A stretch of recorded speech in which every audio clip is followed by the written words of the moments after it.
Hi, it's Marcus Bartram, General Partner at Titanium Ventures. I'm here today for the 10 Minutes with Titanium Ventures, talking about AI and security with Jonathan Dambrot, CEO of Cranium.ai, and Roland Coultier, cybersecurity expert and thought leader.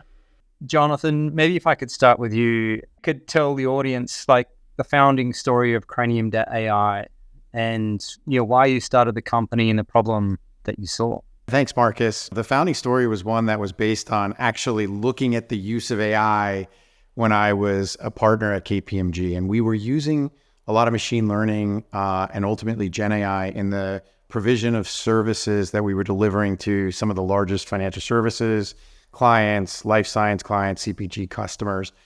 And what was interesting is we were taking like really sensitive data, we were putting them into these systems, and they were going into production. And what I couldn't understand was like, when are we going to have the security conversation, right? It was like, something's missing here. So I started like asking a lot of CISOs that we worked with, and I ultimately talked to about 100 CISOs over the course of the incubation of Cranium.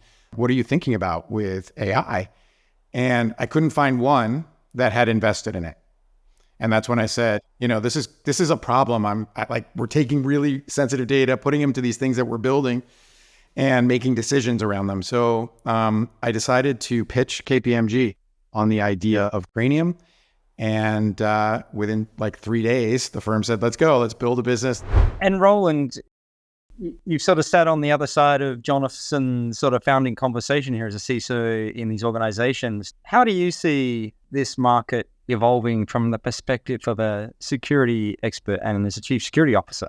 CISOs have like 3 big things they have to deliver on the AI space, and it's very complex and they're very different. And the first is kind of where Jonathan's helping us out is this capability to allow our business to embrace, use, and thrive in a market using AI as part of their next generation product sets, go to market, or their digital business enablers. And that's a huge piece of how do we make it safe.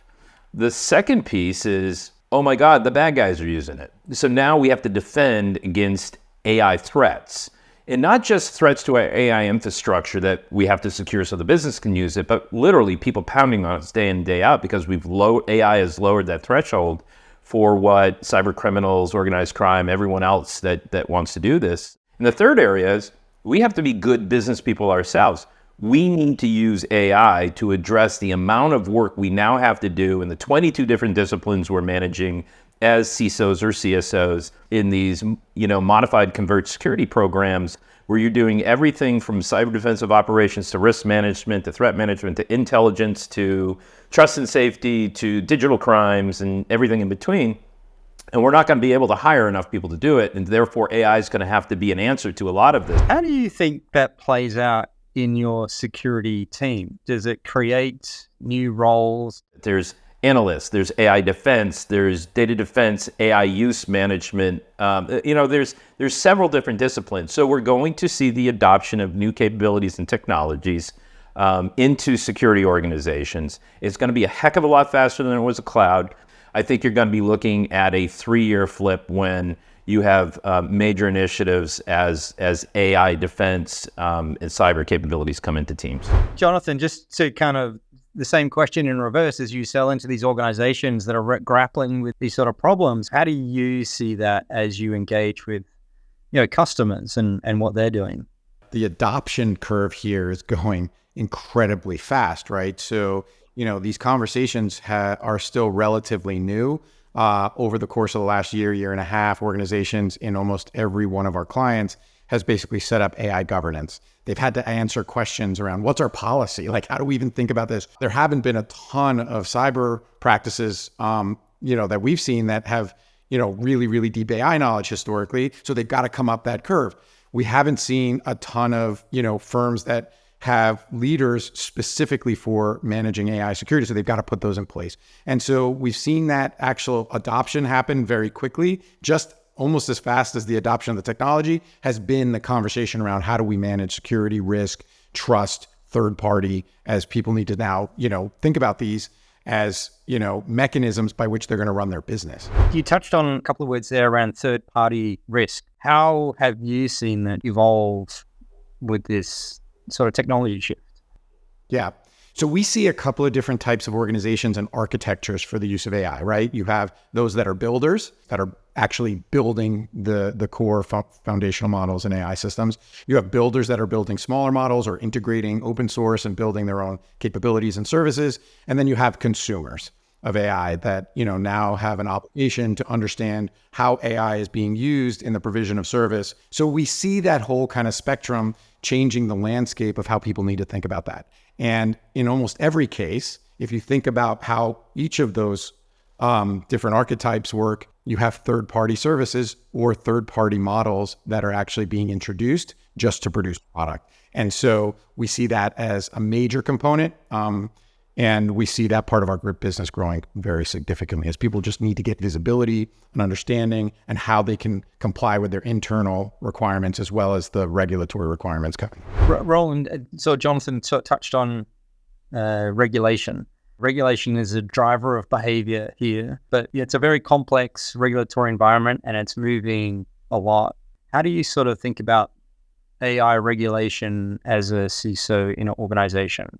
I'm a big believer in operational controls assurance programs, meaning we've committed to controls, we're monitoring those controls, we're consistently evaluating the controls, and then we're automating our reporting capabilities on that. One of the most important parts of that, though, is how you test those environments, test those controls. Like, you're not going to hire 6,000 people to go do continuous testing and get across, 30,000 controls in your environment. It has to be automated. It's no different in the sense of the AI and our defensive capability between our AI and our digital ecosystem. You guys touched on it as third party, but there's third party, fourth party, fifth party, and it all happens through this transactional capability that's not a linear value chain, right? It's bouncing in and out through APIs, through private connections, through applications.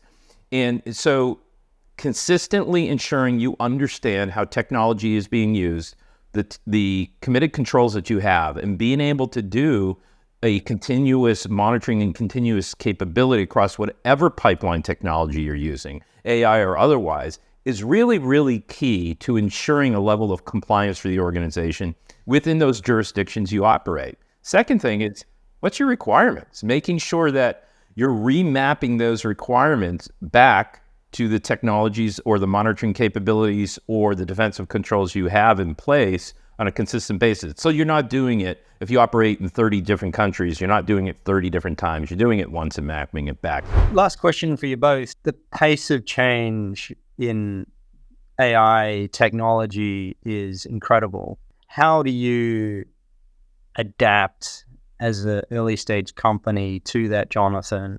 And Roland, how do you adapt and think about that as a CISO? This is an area where I think that, our strategies for making sure that we keep pace really revolve around the fact that we have one of the best AI microservices team in the world working on this problem. And we bring that really deep AI security knowledge against the needs of clients at speed. So we're working with a community of clients across, the major industries we work, financial services, life sciences, and CPG. And we're looking at the needs of those clients across the largest scopes of AI usage and the most investments. And we want to make sure that over time, we're able to keep up with those demands. And what will satisfy those enterprises should satisfy the community at large. So that's been one of the major pieces, really making sure that we have an AI native approach, especially as people are thinking about agents and agentics, where they're looking at tens of thousands of potentially autonomous agents that are able to solve problems and bring new tools. And Marcus, I would say from a CISO's perspective, there's really three things they have to do to embrace, drive, and accelerate their capabilities in the space. One is transparency and automation. The second is transform their organization. The jobs are going to change. You're going to have people that understand AI, that understand pipeline, that understand data, the use of data within that pipeline and how to defend it and everything that goes around it. Start transforming now. And the third component really is partnership. It's going to take you 5 years to be able to get 100% capabilities into your organizations. Don't think you're going to go it alone. Find those partners that have great technology, great people, and utilize them as leverage as a part of your extended team to be able to do this work while you create that capability for your company to be successful. This has been 10 Minutes with Titanium Ventures. Thanks for watching.